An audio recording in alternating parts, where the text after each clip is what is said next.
The Arctic used to be thought of as a place distant and remote, a place that few would ever see, and certainly a place that would have no effect on most of us, our lives, our homes, our families.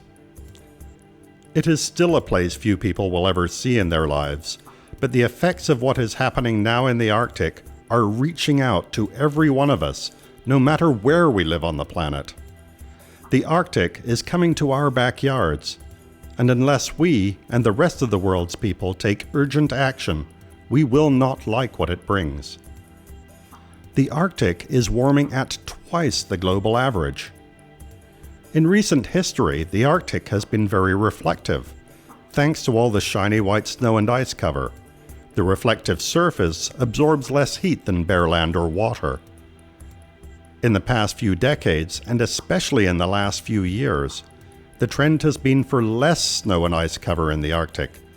Studies have found that the Arctic is losing 4% of its snow cover a decade, while the ice is going even faster, at a rate of more than 11% a decade. As the Arctic Ocean loses its ice, it absorbs more heat, which in turn leads to even more melting of ice and warming of the surrounding land. As you can imagine, this meltdown brings big changes for the animals and peoples of the Arctic, but it is also going to bring changes to where you live. Many of the world's richest remaining fishing grounds are in the Arctic, supplying people in many countries with fish. These fisheries are changing as fish and creatures they feed upon try to escape the warming or are replaced by other species. Presently, nobody can predict what long-term impact will result from these changes. Many of the birds hunted or admired around the Northern Hemisphere return every year to the Arctic to feed and breed. Some studies predict millions of tundra-nesting birds will be lost as trees begin to grow further north and wetlands dry. While these effects are comparatively fast and obvious, other effects of a warming Arctic are slow and harder to see immediately. Sea level rise is one such effect. The amount of ice lost from Greenland in 2008 would produce enough water to supply the city of Los Angeles for 280 years. The ice being lost from the land is steadily raising global sea levels. The latest science tells us that sea levels will be up by over 1 meter by 2100. That leaves millions of people in low-lying areas vulnerable, as rising waters flood the land where they live and grow food. While the waters are rising, other impacts from the Arctic are also at work. A cold Arctic, particularly the ice-covered Arctic Ocean, helps keep the Earth's climate stable by absorbing excess heat.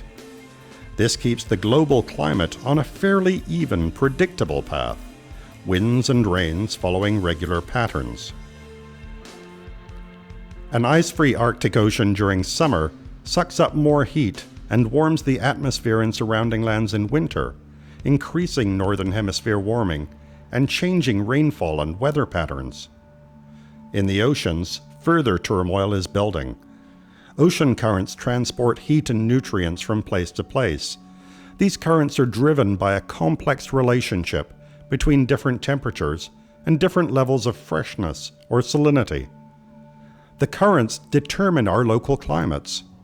In Europe, for instance, warmer currents bring temperate weather to some parts of the north, while other parts of the world, at exactly the same latitude, are not so temperate.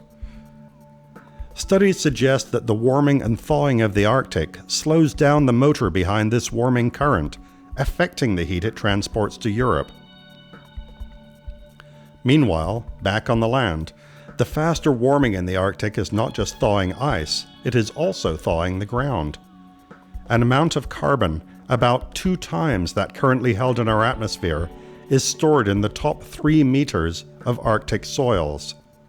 Thawing Arctic soil can make a big problem bigger, as it allows microbes to become active and release greenhouse gases to the atmosphere. The soils are not the only carbon stores held in the grip of the frozen Arctic. Vast amounts of methane gas are found in the shallow seas bordering the Arctic Ocean. This methane is held in place by the low temperatures of the frozen seafloor. While methane does not last long in the atmosphere, it is more than 20 times more effective than carbon dioxide at trapping heat. Scientists who have studied this issue are concerned that sudden releases of methane into the atmosphere would rapidly raise global temperatures. Without a doubt, taking all of the Arctic impacts together paints a disturbing picture for the rest of the planet.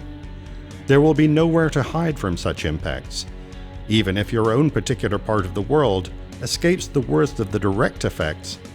In a world turned upside down, everybody is affected.